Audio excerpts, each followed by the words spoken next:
So for my 11th birthday, my dad took me to the artsy movie theater. And before the movie begins, the usher comes around, he sits down beside my dad, and he asks, "Are you sure you want your son to see this movie? Do you know what kind of movie this is?" And my dad just waved him off. He's like, "Oh yeah, no problem. My son reads Robert Crumb comics." Turns out that movie was a Japanese hentai porno movie. And I'm 11 years old. That movie had like octopuses or octopi, if you like. It had teeth where there should be no teeth. He was either trying to scare me off from pussy, or maybe he just thought I'd grow up and like hentai. When I was 5, that's when he decided that I was ready to start smoking cigars and drinking espresso. I was like a trained chimpanzee.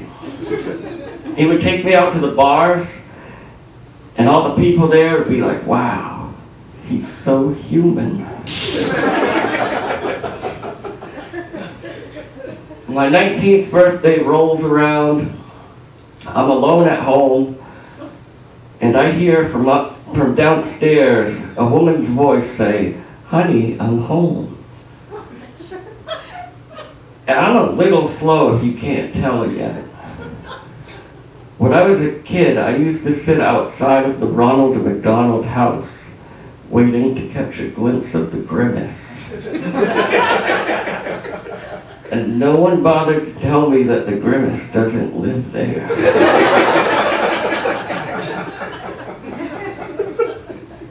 And so after a while, I figured it out. I go downstairs to investigate. And there's this woman I've never seen before, and she's got a tank top on, she's got shorts, she's got a fanny pack.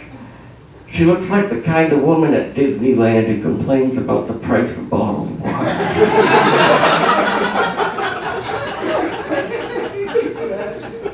And I'm like, "Who are you?" And she says, "A friend of a friend." And my dad, all of my dad's friends' nicknames, it was their first name preceded by the word crazy. Like there was Crazy Mike, Crazy Eddie, Crazy Kathy. So I figured she must know my dad somehow, and that's when it dawned on me. My dad got me a prostitute for my birthday. And my dad, he didn't have a lot of money. He didn't have a lot of money growing up. His birthday presents were always like, "I'll give you this now and the other half next week." Like he was paying off a loan shark. So the rich kids, like they were getting hookers like Stormy Daniels. And I was getting the one that looked like Charlie Daniels. And I didn't know like how to gently turn her down. I wanted to be nice, like. So I told her like, "I'm gonna call the cops." But she called my bluff. She was like, "Oh, it's all set." And she goes into her fanny pack, and I was worried. I'm like, what kind of tools does she have in there? I'm expecting whips or lube or some shit like that. And she just pulls out a cigarette and starts smoking.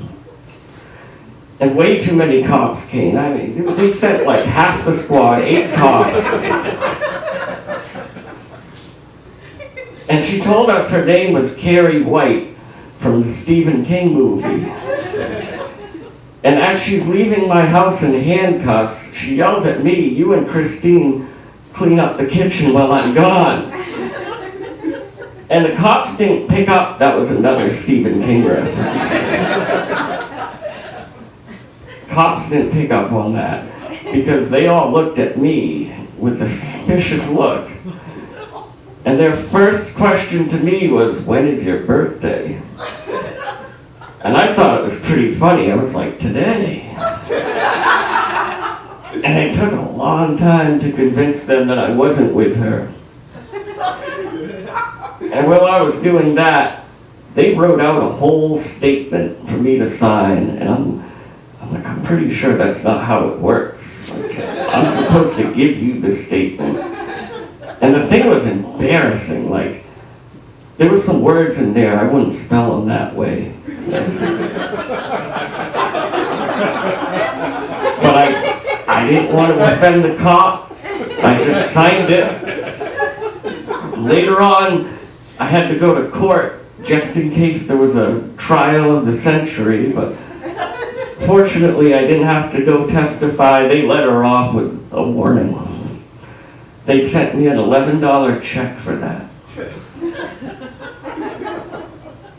And she doesn't know it, but that was the best birthday present I've ever got. I've milked that story, I've met girls, I've got jobs, I've made money off of that story. I'm gonna leave you with one more thing. So my dad was an Elvis impersonator. But he only impersonated the time that Elvis overdosed on the toilet and died. Thank you, Malcolm Holmes.